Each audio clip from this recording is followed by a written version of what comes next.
श्री गणेशाय नमः। आप सभी भक्तों पर भगवान गणेश कृपा से देव बनी रहे। आप सभी भक्तों का हमारे चैनल में बहुत बहुत स्वागत है। भक्तों, आज की आप इस वीडियो में सुनेंगे भगवान गणेश की कथा बुधवार के दिन, और आप सुनेंगे वीडियो के अंत में भगवान गणेश की आरती। तो भक्तों, आप श्रद्धा और भक्ति के साथ बुधवार के दिन इन कथा का श्रवण अवश्य करें। आप पर भगवान गणेश की कृपा सदैव बनी रहेगी। तो भक्तों, बुधवार की व्रत कथा का श्रवण करने से पहले हम सुनेंगे भगवान गणेश और उनके परम भक्त की कहानी। एक बुढ़िया थी, वह बहुत ही गरीब और अंधी थी। उसके एक बेटा और बहू थे।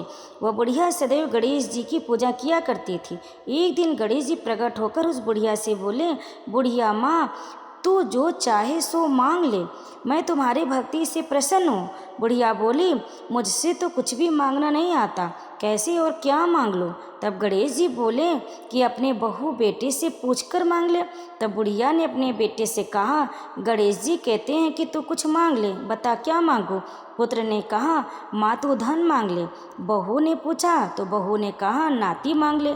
तब बुढ़िया ने सोचा कि यह सब तो अपने अपने मतलब की बात कर रहे हैं, अतः उस बुढ़िया ने पड़ोसन से पूछा तो उन्होंने कहा, बुढ़िया तू तो थोड़े दिन ही जिएगी, क्यों तू धन मांगे और क्यों नाती मांगे, तू तो अपनी आँखों की रोशनी मांग ले, जिससे तेरी जिंदगी आराम से कट जाए।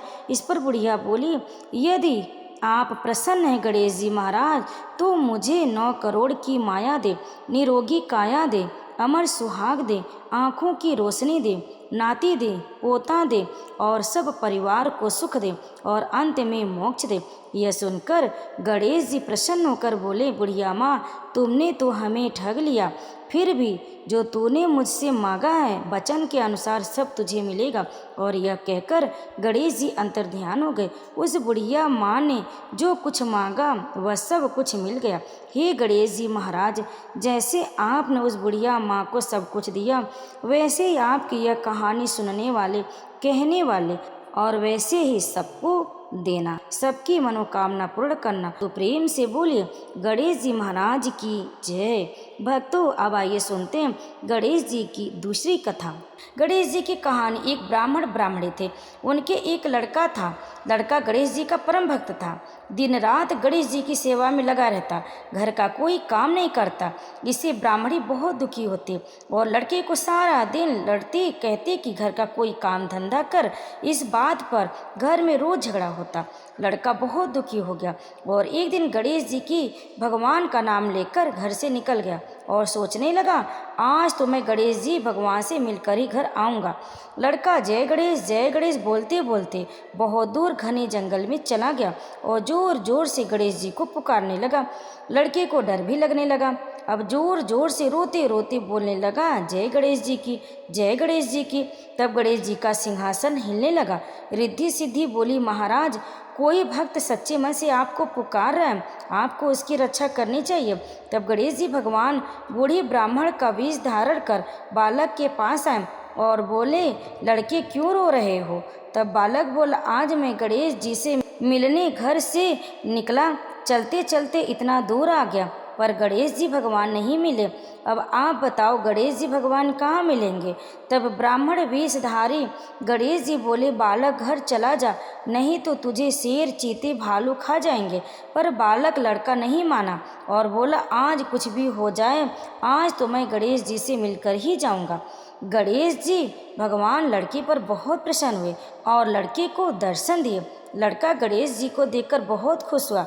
तब गणेश जी बोले, लड़के, मांगन चाहे सो तू मांग ले, मैं तुझे सब दे दूंगा।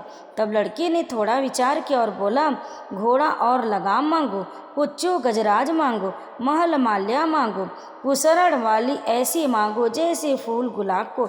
गणेश जी भगवान ने तथास्तु कहा और अंतर्ध्यान हो गए। लड़का घर आया तो देखा झोपड़ी की जगह महल बन गया। बाहर घोड़ा खड़ा, अंदर गया तो पीढ़े दुल्हन बैठी। लड़के की माँ बोली, तेरे गणेश जी का तो बहुत पुण्य प्रताप हुआ है, आज से हम सब गणेश जी की पूजा अर्चना करेंगे। सब बहुत खुश हुए। हे भगवान, जैसे आपने लड़के के घर अन्न धन के भंडार से भर दिए, वैसे सबके भरना। तो प्रेम से बोलिए गणेश जी महाराज की जय। अब ये सुनते हैं बुधवार की व्रत कथा। समतापुर नगर में मधुसूदन नामक एक व्यक्ति रहता था। वो बहुत धनवान था। मधुसूदन का विवाह बलरामपुर नगर की सुंदर लड़की संगीता से हुआ था। एक बार मधुसूदन अपनी पत्नी को लेने बुधवार के दिन बलरामपुर गया। मधुसूदन ने पत्नी के माता पिता से संगीता को विदा कराने के लिए कहा। माता पिता बोले, बेटा आज बुधवार को किसी भी शुभ कार्य के लिए यात्रा नहीं करते। लेकिन मधुसूदन नहीं माना। उसने ऐसी शुभ अशुभ की बातों को न मानने की बात कही। दोनों ने बैलगाड़ी से यात्रा आरंभ की। 2 कोस की यात्रा के बाद उसकी गाड़ी का एक पहिया टूट गया।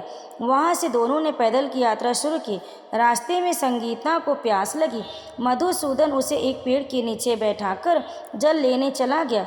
थोड़ी देर बाद जब मधुसूदन कहीं से जल लेकर वापस आया तो वह बुरी तरह हैरान उठा, क्योंकि उसकी पत्नी के पास उसकी ही शक्ल सूरत का एक दूसरा व्यक्ति बैठा था। संगीता भी मधुसूदन को देखकर हैरान रह गई। वह दोनों में कोई अंतर नहीं कर पाए। मधुसूदन ने उस व्यक्ति से पूछा, तुम कौन हो और मेरी पत्नी के पास क्यों बैठे हो? मधुसूदन की बात सुनकर उस व्यक्ति ने कहा, अरे भाई, यह मेरी पत्नी संगीता है। मैं अपनी पत्नी को ससुराल से विदा कर लाया हूँ। लेकिन तुम कौन हो जो मुझसे ऐसा प्रश्न कर रहे हो? मधुसूदन ने कहा, तुम जरूर कोई चोर या ठग हो। यह मेरी पत्नी संगीता है।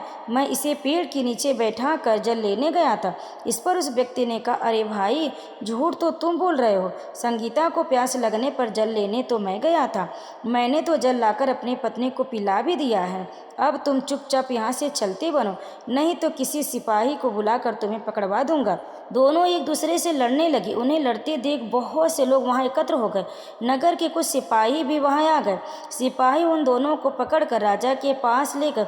सारी कहानी सुनकर राजा भी कोई निर्णय नहीं कर पाया। संगीता भी उन दोनों में से अपने वास्तविक पति को नहीं पहचान पा रही थी।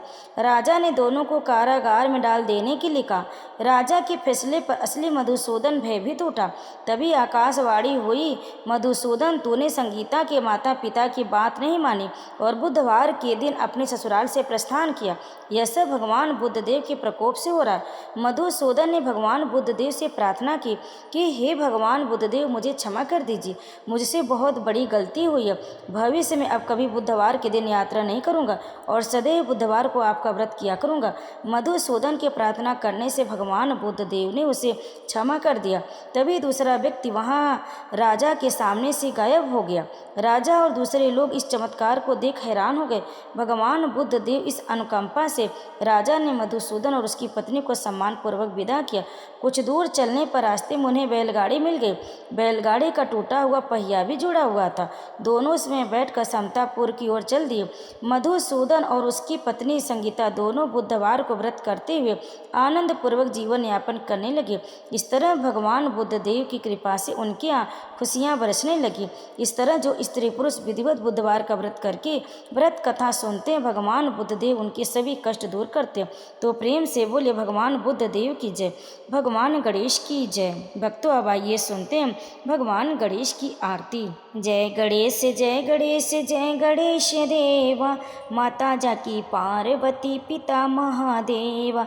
जय गणेश जय गणेश जय गणेश देवा, माता जाकी पार्वती पिता महादेवा। एक दंत दयावंत चार भुजाधारी, एक दंत दयावंत चार भुजाधारी, माथे सिंदूर सोए मूस की सवारी। जय गणेश जय गणेश जय गणेश देवा, माता जाकी पार्वती पिता महादेव। पान चढ़े फूल चढ़े और चढ़े मेवा, पान चढ़े फूल चढ़े और चढ़े मेवा। लड्डुअन का भोग लगे संत करे सेवा, लड्डुअन का भोग लगे संत करे सेवा। जय गणेश जय गणेश जय गणेश देवा, माता जाकी पार्वती पिता महादेव। अंधन को आँख देते कोढ़िन को काया, अंधन को आँख देते कोढ़िन को काया। बाजन को पुत्र दे देत निर्धन को माया, बाजन को पुत्र देत निर्धन को माया। जय गणेश जय गणेश जय गणेश देव, माता जाकी पार्वती पिता महादेव। शूर श्याम शरण आए सफल कीज सेवा, शूर श्याम शरण आए सफल कीज सेवा। जय गणेश जय गणेश जय गणेश देवा, जय गणेश जय गणेश जय गणेश देवा। माता जाकी पार्वती पिता महादेव, जय गणेश जय गणेश जय गणेश देव, माता जाकी पार्वती पिता महादेव। प्रेम से बोलिए गणेश भगवान की जय। भक्तों, कथा को अंत तक श्रवण करने के लिए आप सभी भक्तों का बहुत बहुत धन्यवाद। अगर आपको हमारी कथा पसंद आई तो वीडियो को लाइक ज़रूर करें, शेयर करें, कमेंट में श्री गणेशाय नमः लिखकर हमारे चैनल को सब्सक्राइब जरूर कर लें। आप सभी भक्तों पर भगवान गणेश की कृपा सदैव बनी रहे। प्रेम से बोलिए गणेश भगवान की जय, गजानन भगवान की जय।